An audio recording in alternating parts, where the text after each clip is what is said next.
Even though we are concentrating on Jeremiah this week, I wanted to bring in some comments on Ezekiel because part of looking at Jeremiah is looking at the destruction of Judah and Jerusalem and the fact that many of the people are going into exile. And Ezekiel is one who speaks from exile.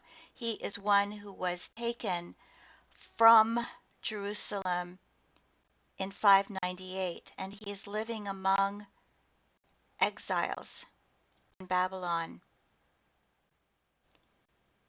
The loss of Jerusalem and the temple was absolutely catastrophic for Judah, and it's more than most of us can imagine.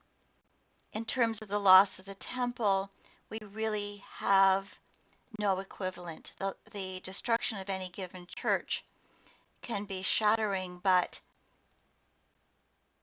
for people living in Judah, the temple was the place where God's presence dwelt among them. It was the place God had chosen for his name to dwell. For Christians, no church has quite that significance. In addition, there is being taken away forcefully from one's land, having that land destroyed. And some of us may have experienced something like this.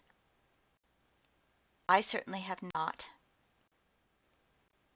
But for those who were in Judah, this was pretty much a feeling like the world had ended. But Ezekiel endures the exile, and he helps the people rebuild their identity despite the destruction of Jerusalem and the reality of exile. He was taken in 598, as we already mentioned, in the first major deportation because he was a priest and thus among the leadership. And estimates are about 5,000 people who were deported at this time. He is a prophet at least until 571 BCE. That's the last time we can really date anything.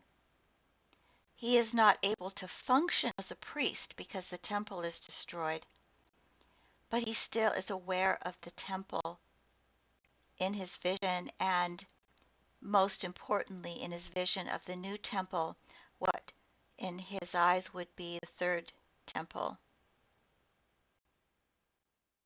There are three major themes in the book. There is the continued presence of God among his people, including the reasons for God's withdrawal and conditions for his reappearance. Another theme is the moral responsibility for the failures of Israel and the nature of legitimacy of religious and political leadership in Judah and in the restored community. The timeline is something like this. Nebuchadnezzar laid siege to Jerusalem in 598. King Jehoiakim died. Jehoiakim became king, and there is the first deportation of Judean refugees. And there is the beginning of Zedekiah's reign. In 593, a few years after that deportation, God calls Ezekiel to be a prophet in the throne chariot vision. 587 to 586, there is the destruction of Jerusalem and the second deportation of Judeans to Babylonia.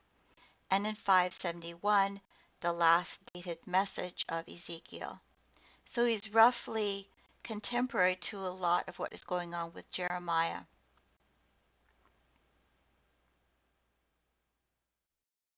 Chapters 1 through 24 contain visions and prophecies between 593 and 587, much of them written in the first person. And his call to become a prophet is given in a throne chariot vision. This is something, we see something similar to this in the book of Isaiah, in Isaiah 6. As I looked, a stormy wind came out of the north, a great cloud with brightness around it and fire flashing forth continually, and in the middle of the fire, something like gleaming amber. In the middle of it was something like 4 living creatures. This was their appearance. They were of human form, and there's more description there. And skipping to verse 10, as for the appearance of their faces, the 4 had the face of a human being, the face of a lion on the right side, the face of an ox on the left side, and the face of an eagle. Such were their faces. Their wings were spread out above. Each creature had 2 wings, each of which touched the wing of another, while 2 covered their bodies. Just as a side note, there is a similar description in Revelation 4, 6 through 8. And it is from these passages that Christian tradition derives the symbols for the 4 gospel writers. And if you are in more traditional churches, or if you look at certain icons, such as this Orthodox icon, Matthew is symbolized by a man, Mark by a winged lion on the right, Luke by a winged ox on the left, and John by a rising eagle. So this symbolism continues down to the present time. This vision is what we call a theophany, an experience of the presence of God. And there is similar language from Exodus 24, 1 Kings 19, Isaiah 6, and some of the Psalms, for example, Psalm 18. These are not meant to be taken literally because to describe them is beyond human power. And Ezekiel himself struggles to describe this, and he likens it to the glory of God.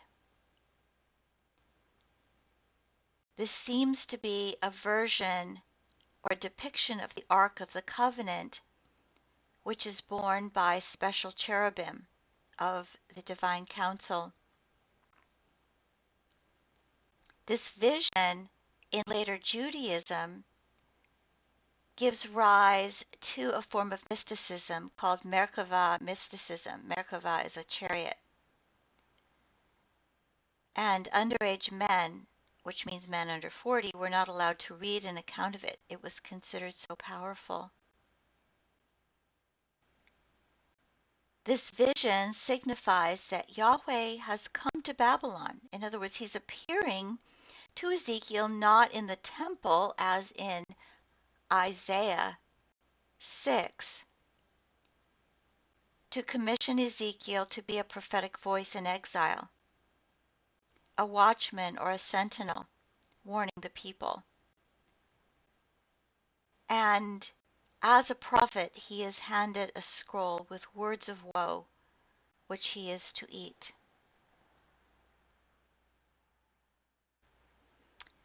Chapters 4 through 7 have a number of symbolic acts. One thing that Ezekiel does is he makes a clay model of the city of Jerusalem, and he enacts the siege of Jerusalem by the Babylonians. He lays on the ground to symbolize the captivity of Israel and Judah, eating only a very small amount of food. He shaves his head and disposes of it to illustrate what would happen to Jerusalem, burning, striking with a sword, scattering. And he announces the coming destruction. This is before the actual destruction, between 593 and 587. And in a vision that is dated to 592 BCE, He is transported back to Jerusalem and witnesses the worship of foreign gods there.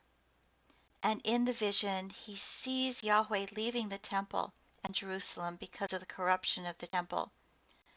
Then the glory of the Lord went out from the threshold of the house and stopped above the cherubim. The cherubim lifted up their wings and rose up from the earth in my sight as they went out with the wheels beside them.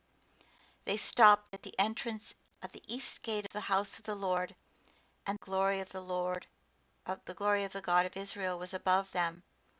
Then the cherubim lifted up their wings with the wheels beside them, and the glory of the God of Israel was above them. And the glory of the Lord ascended from the middle of the city and stopped on the mountain east of the city. So the glory of the Lord has lifted up above the city and is on a mountain east of it.